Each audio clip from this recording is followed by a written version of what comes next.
Welcome to Babel, Translating the Middle East, a podcast from the Middle East program at CSIS.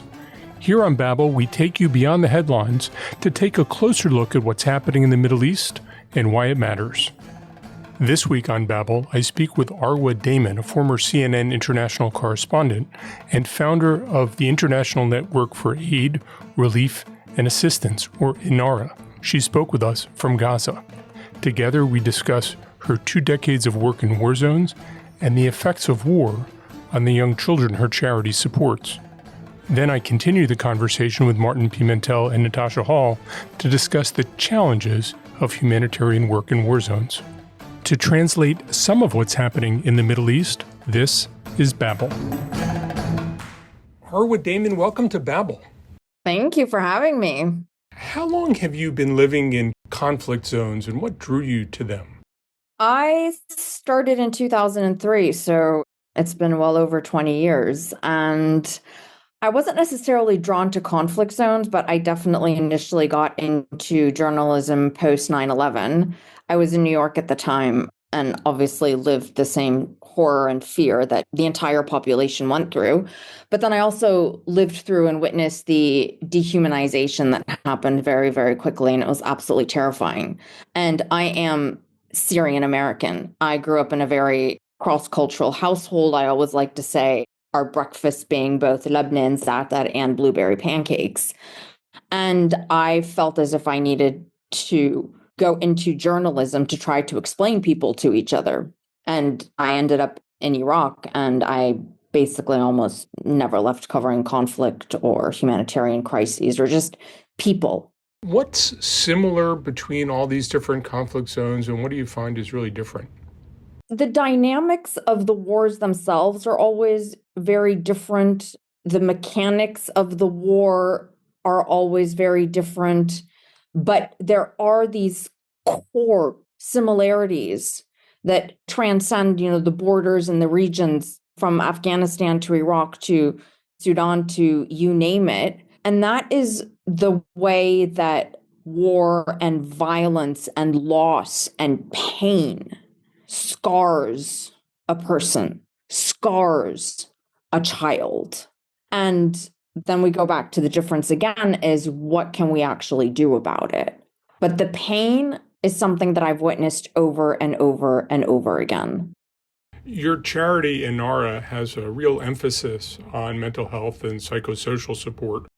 What are the acute and long-term practices that are involved, and what are the challenges you find delivering that kind of care to these traumatized communities? We very much focus on long-term medical care for kids who have complex injuries, and we also very much focus on mental health for children. We're very child-oriented charity. That's our core program. But then when we're talking about emergency situations, look, I'm talking to you from Gaza right now. It's very different, especially if we're focusing on the mental health aspect of this among children. What you can do for a child who is outside of the war zone differs greatly to what you can do with a child who is still living the war and is surrounded by the triggers constantly. And I'll just give you 2 examples pertaining to Gaza's children. So we have a case of a little girl. She is out of Gaza. She got out. She's in Egypt with her aunt. The bomb killed her mother, and she was in her mother's arms when the impact occurred, and her mother's body actually ended up protecting her. And so the aunt got this little girl and her brother out. And when our team first started working with her, she was completely nonverbal. She was non-interactive with other children. She was terrified of everything and everyone around her. But over the course of just a few weeks, she began to come out of her shell a little bit. She began to interact a little bit. And you can see the impact that the focus on mental health has had with her.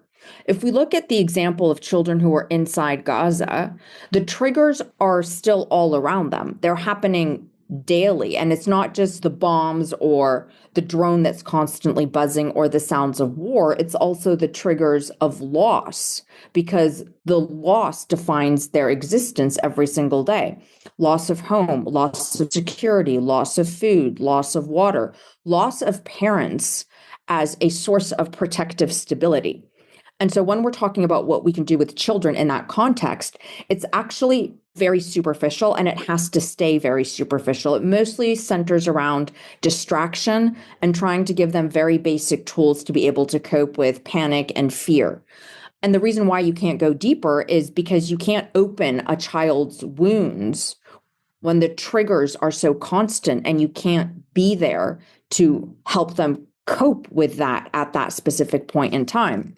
We're talking on World Children's Day, and we just had this big event that INARA organized at this camp that we work at. And I remember, and this is what really stayed with me, it was fun. There were clowns, there were acrobats, there were jugglers, there were dancing. And you see the different ways that these kids interact with what's happening around them. Some of them are smiling and they have this magical laughter, and it just warms your heart.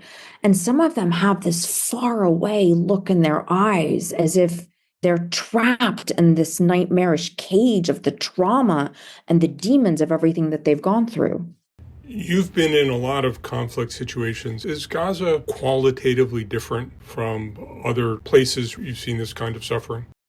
I get asked that a lot. And on the one hand, I'm loath to compare conflict zones because, as I said earlier, pain is pain. But when it boils down to it, I've never seen anything like Gaza before.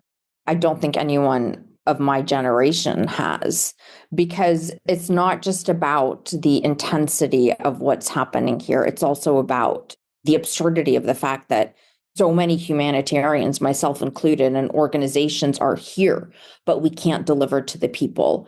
It's the way that everything that is remotely life-sustaining is on life support itself. And you can take that from the lack of access to food. And it's not just that we can't bring in enough food parcels. We can't properly purchase on the market because Israel also controls what comes in commercially. And we're in a situation right now where we're again facing another flour shortage. People have already started demonstrating in front of the bakeries because there isn't enough bread. The vast majority of people here are barely eating one meal a day. And that includes the internationals like myself, because how much food can you actually bring in with you when you're limited in what you can carry? And there's nothing that you can purchase on the market. To the reality that there isn't enough drinking water. We're expecting rains to come. And with the rains, flooding is going to come, except the sewage dumping sites are also going to flood. And so we need to fortify people's tents. We need to move the sewage dumping sites. But Israel keeps rejecting the new sites that are being proposed, and we're not allowed to bring in sandbags. And it just goes on and on and on. I went to the ICUs at Aqsa and Nasser Hospital. They don't have enough pediatric tracheostomy tubes, which means that children aren't stabilizing and they're not able to be taken off of ventilators. They don't even have enough paper for the doctors to write their notes on. They're using scraps from here and there. I mean, no matter which way you look at it, it's this ridiculously absurd situation. It's been called apocalyptic, it's been called post-apocalyptic, it's been called all of these things, but none of these words encompass what it is that we actually see and experience every single day. You've spent a lot of time with people who have emerged from the acute trauma moments, whether it's in Syria or elsewhere. And you've spent a lot of time and effort in Lebanon, which had its own civil war that lasted for 15 years. As you've engaged with those communities, what do you see are the long-term effects of prolonged conflict? I mean, acute conflict is one thing, but a conflict that goes on 1 year, 2 years, 3 years, what kind of effects do you see 10 years, 15 years after the fact? It's very hard for a society to function healthily when the vast majority of its citizens are deeply scarred by unresolved and untreated traumas. The trauma calcifies. The trauma ends up having a lasting impact. And there's been a series of fascinating studies into epigenetics and the way that trauma actually doesn't necessarily change our DNA, but changes the way that our DNA reacts with itself, and that can be passed down generation to generation. And we're not born as these emotionally wiped hard drives. We're born with the traumas of our parents, our grandparents, and our great grandparents. And you see the difference in the individuals that have received a certain level of mental health support versus those who have not. And when we talk about trauma, it's not about getting over it. Nobody gets over this level of pain and hurt and loss. It's about learning how to function while you're still carrying it, so that it no longer paralyzes you, so that you're no longer misassigning emotions and your reactions to your family, your community, your society. Yes, people always constantly are able to somehow keep going forward because they don't have a choice. But when trauma remains unresolved, you are ultimately building a society that is fundamentally unhealthy. And I go back to these cycles of violence that we keep seeing repeating themselves within certain countries or communities or societies. And one of the core reasons why these cycles of violence are unable to be broken is because so much trauma has been passed down and has remained unresolved. How does this trauma work in this environment where you have arguably two traumatized populations, Israel and Palestine? You have two very deeply historically traumatized populations where both Israelis and Palestinians carry generations of trauma that has been passed on, along with fear. And that constantly and consistently is getting manipulated. And if you close your eyes, actually, and listen to a Palestinian and an Israeli talking, and you don't know who is who, you will actually hear the same things being repeated. They want to kill us. They want to get rid of us. They don't want us to exist. They hate us. They don't view us as having a right to be here. And these two societies, communities, nations, people carry with them unaddressed intergenerational traumas. And a lot of that fuels into the actions and reactions that we're seeing today. And that trauma and the fear is so easily manipulated.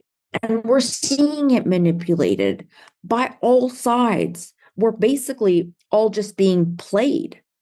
Had you been to Gaza before the war that started in 2023?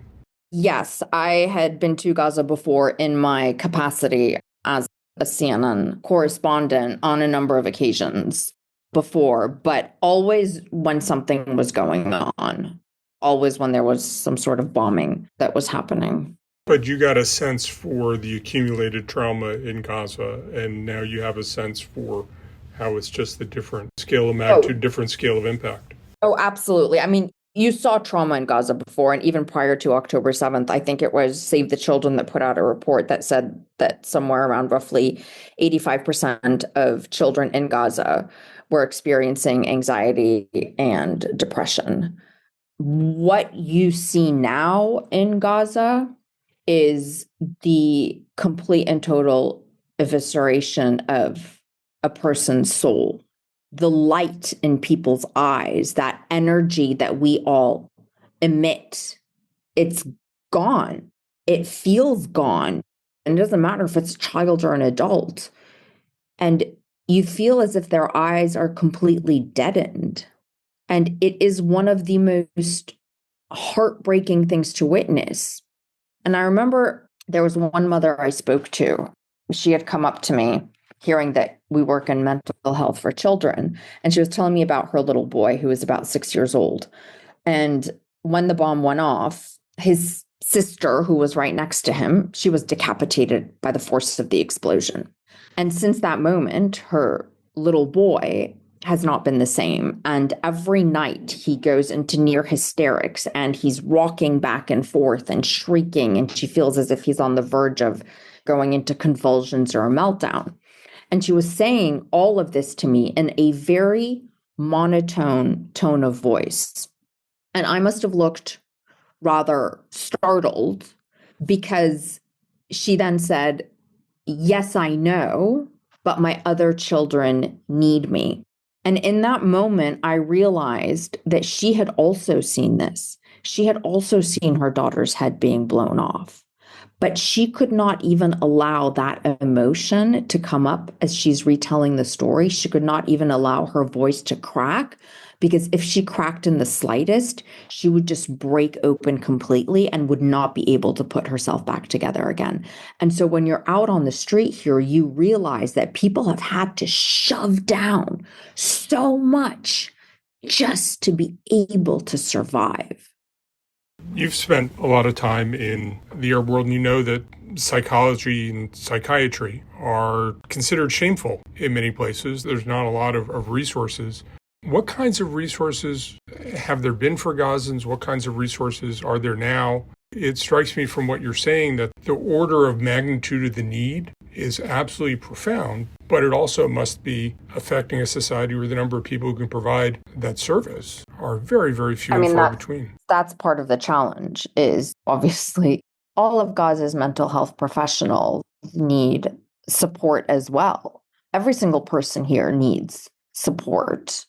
I think there is a recognition now among the population, and I hear it more frequently than I've heard it anywhere else, given the stigma around simply stating that you need help. But more and more people are very openly saying, I'm going to need help.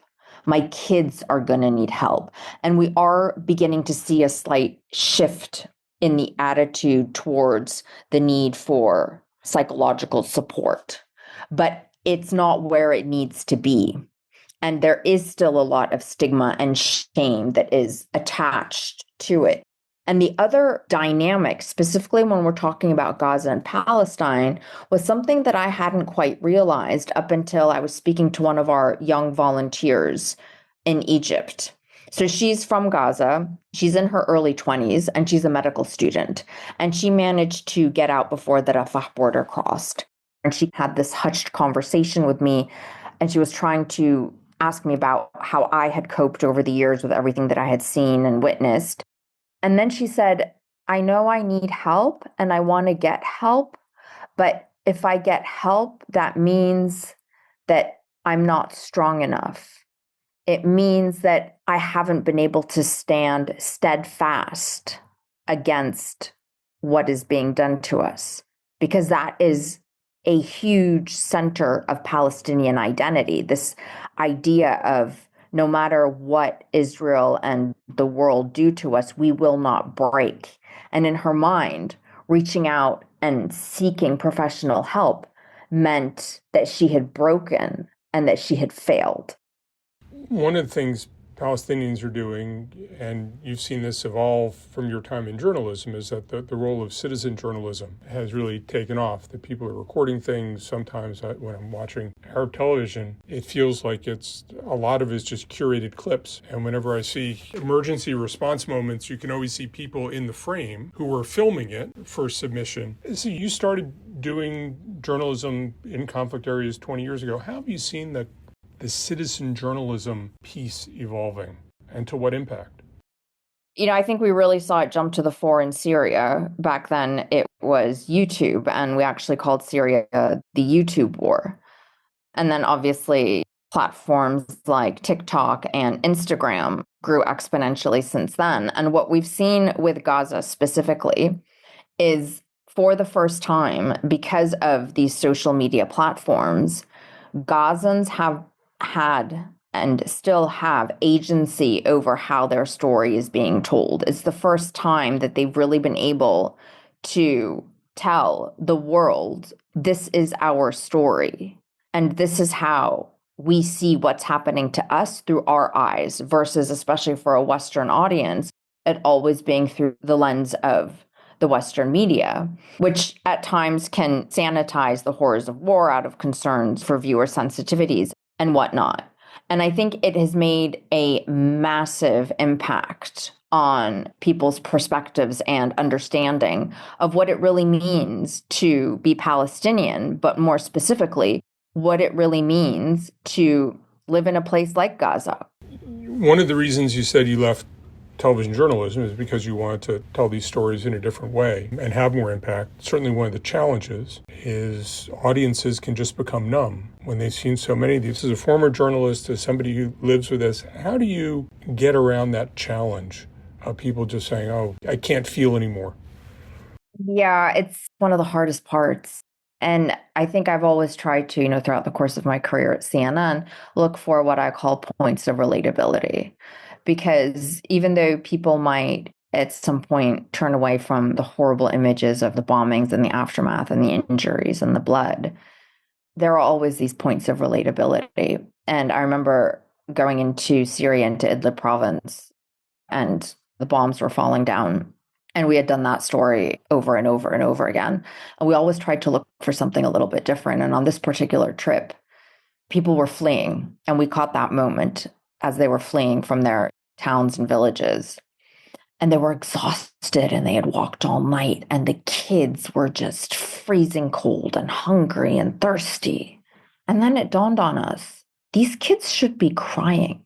Any other child who was cold, hungry, or thirsty would be crying. Only they weren't. And so for that report, we kind of focused in on that point because a lot of people can relate to that.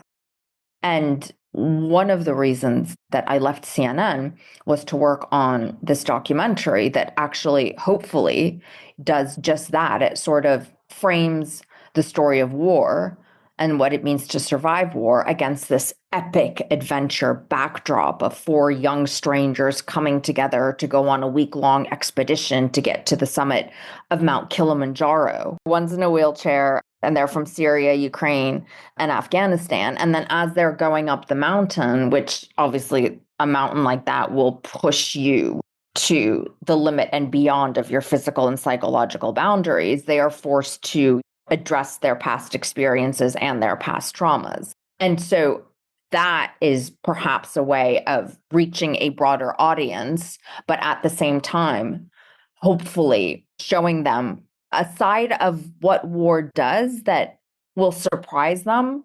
The documentary takes you also on this like epic emotional journey where there's laughter, there's this visceral quest for joy among all of the climbers and this desire to tell the world, just because we survived war, just because now we're labeled refugees, we still want to live and we're going to do whatever it takes to keep living our life. Because it does seem that one of the challenges of keeping people focused on the consequences of wars, it's in the same narrative, the same story every day. It's a building being bombed. It's people not having enough to eat. It seems to be a limited number of narratives, a limited number of stories multiplied over millions of people. But I think as a storyteller, it seems to me, it's hard to keep it fresh. Yeah, it is. Except every single person's experience with that is a story in and of itself. And it's when you really get into who these people are that we just see in these clips being pulled out from underneath the rubble or in the hospital, when we start to understand that one was a young violinist who picked up the instrument at just 9 years old, and one used to love swimming and wanted to be an Olympic swimmer, or the mother who just lost 5 out of her 6 children, but she's still cradling and holding on to the one that she has left. And I think that's why we talk all the time about the importance of telling the human story, the importance of fighting against the desensitization by continuously reminding the audience of who these people are. And that's how you fight back against the dehumanization in this constant trying to remind people that anyone who you see in any of these clips, they live, love, and laugh exactly the same way you do. And this is, again, what I try to do in the documentary, which, by the way, is called Seize the Summit and is actually now available on Amazon and Apple and a couple of other platforms. So I do hope people recognize and realize or start to that when they're looking at these scenes, every single person who they see inside at their core carries the same emotions that they do. Let me end on a more optimistic note, which is at some point conflict ends and people rebuild their lives. What are the seeds you think it's important to plant now to maximize the benefit that people feel when we get into the end of this conflict? You have seen communities in Syria that experienced conflict years ago and are now coming out the other side in many ways. As you look around people in Gaza now, what do you say? We really have to do this now because in 10 years that's going to pay off. We need to not abandon Gaza. I mean, the level of work that needs to be done here, and you can take it from physical reconstruction of buildings to physical reconstruction of people to emotional reconstruction, is going to be monumental. And there is this very deep-seated real fear too. And I was actually just talking to a friend of mine about this, and he was saying, I'm kind of afraid of the moment when the bombs stop falling, because when that fear is gone, I'm going to have to deal with everything and the fear within me. And I'm afraid of how much I'm going to have to feel and confront. And we really need to recognize that even when the physical war stops, the war for survival, it doesn't. That's when a second war actually begins. And it's one within each individual, each community, each family, each facet of society. Arwa Damon, thank you for joining us on Babel. Thank you for having me.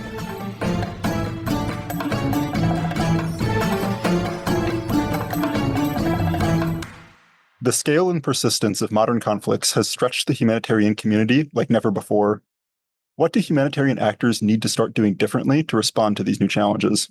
Essentially, when you have such a long-term crisis and you are constantly dealing with it through emergency aid, or you are trying to distribute emergency aid as a conflict is ongoing, you have compounding issues like we have in Gaza today. You have the sewage overflowing. You have the rains coming soon, and essentially bringing that sewage and the toxic remains under rubble, including human remains, into refugee camps. And so you need an end to conflict, a real sustainable end to conflict, in order to bring about the reconstruction that's necessary. Humanitarian aid can only do so much. And really what we've seen over and over again, even in conflicts that have a lot of international attention, that inevitably the interest in humanitarian aid also declines as time goes on. CSIS used to have a post-conflict reconstruction program with the optimistic sense that conflicts were finite, limited in time. And the big question was, how do we rebuild after conflict? As Natasha's highlighted, so many of these conflicts never really get resolved. They involve very complicated sets of problems that require a lot of actors to fix. And it's hard to send actors into conflict zones, especially do some of the specialized things that you might want to do.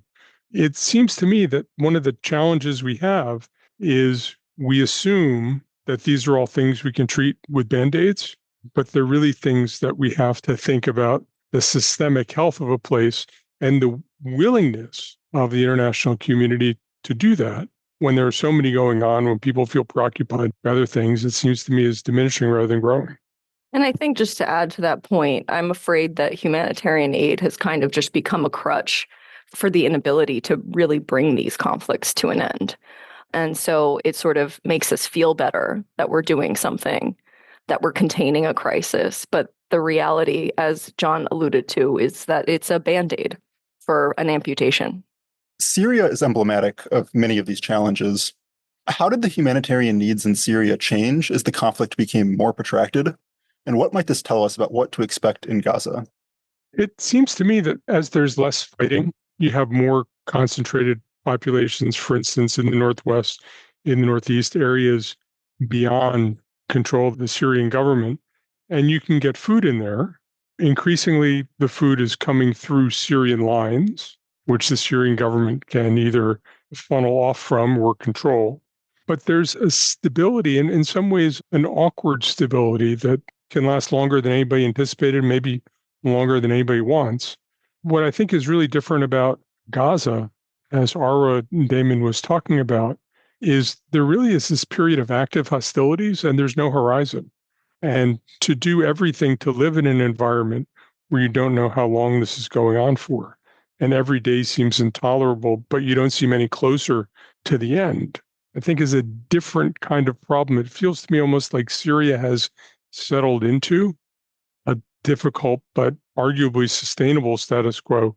And what I hear, and I certainly heard in the conversation with her, was a sense that Gaza isn't sustainable. We just don't know what the escape from it is going to be. Yeah, I mean, there are a lot of differences with Syria, and Arwa knows Syria as well or better than I do. The intensity, I think, of the violence in Gaza is unlike anything we've seen. And I think the sort of protracted nature, not of the siege alone, but I think the intensity even of the siege is quite damaging and traumatizing. But there are certain trends in all of these conflicts that I do see. And one of those things is the ability to access populations is really challenging when a warring party just simply cuts off humanitarian aid. And we've seen that in Gaza, but we, of course, saw that in many sieges in Syria. We've seen it in Ethiopia and Sudan and elsewhere. And I think the problem as time goes on, and as I've written about many times, is that humanitarian aid then gets manipulated by the warring parties over time. And you start to develop a war economy around humanitarian aid. And that can also be quite long lasting. And why we often see humanitarian needs also increase, because it's not necessarily getting to the people in need, but it's really stimulating that economy that itself produced. And so that's another thing to be careful for, that humanitarian aid is meant to help, not just sort of hinder progress for people in need. The Israeli government has accused enemy combatants and criminal gangs of exactly this kind of manipulation of aid. Is there any way to address these concerns? Yes, we have heard those concerns. There's a couple of things I would say to that. Before October 7th, we saw 500 commercial and aid trucks going into Gaza every day. This is without a crisis. In recent months, we've seen under 100 and as low as under 50 per day, even though we've seen famine-like conditions in Gaza. When you have that kind of deprivation, you have criminal activity. That's just how it works. It's how it works everywhere in the world. You begin to have black market economies around the things that people need most, which is right now medicine and food. So I think the Israeli concerns are there, but they could also provide security for these aid convoys themselves. And we have not seen that. And that's been the complaints of humanitarian actors on the ground, that every day they have to go a different route that they're not familiar with. And they come into contact often with criminal gangs. I've heard less about Hamas themselves or warring parties using aid to their advantage.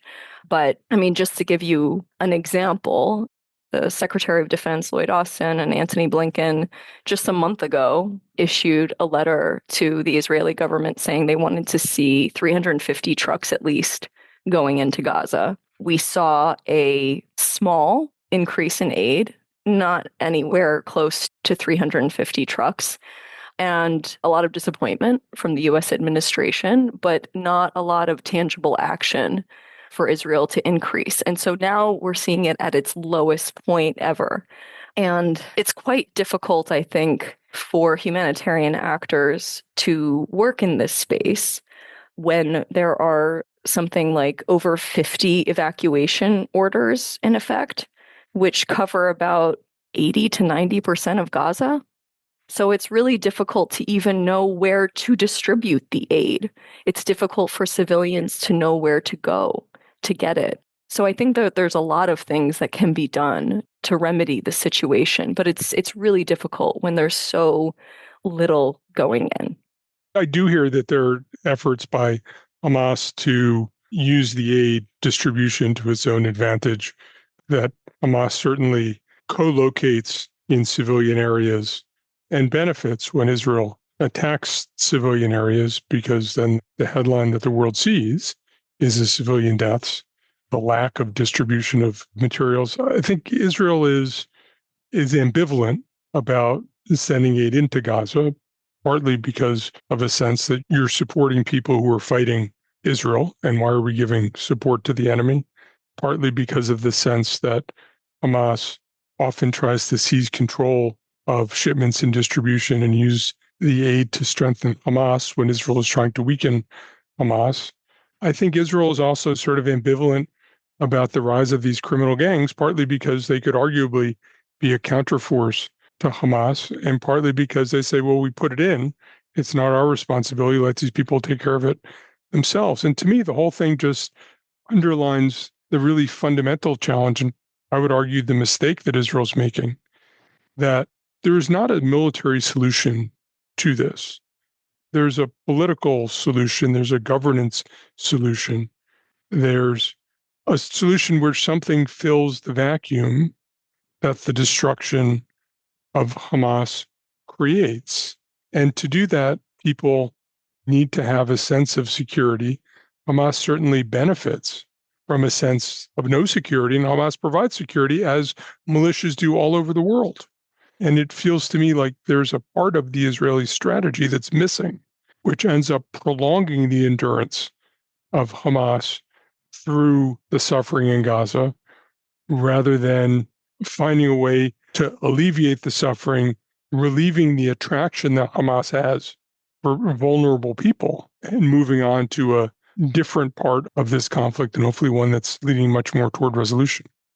I think there's a couple issues here. I mean, Israel is not allowed to be ambivalent. As an occupying power, it needs to provide for the population. So that's one point. The other point is that police have tried to enforce security on these convoys, but because Israel associates the police with Hamas, they shoot on them.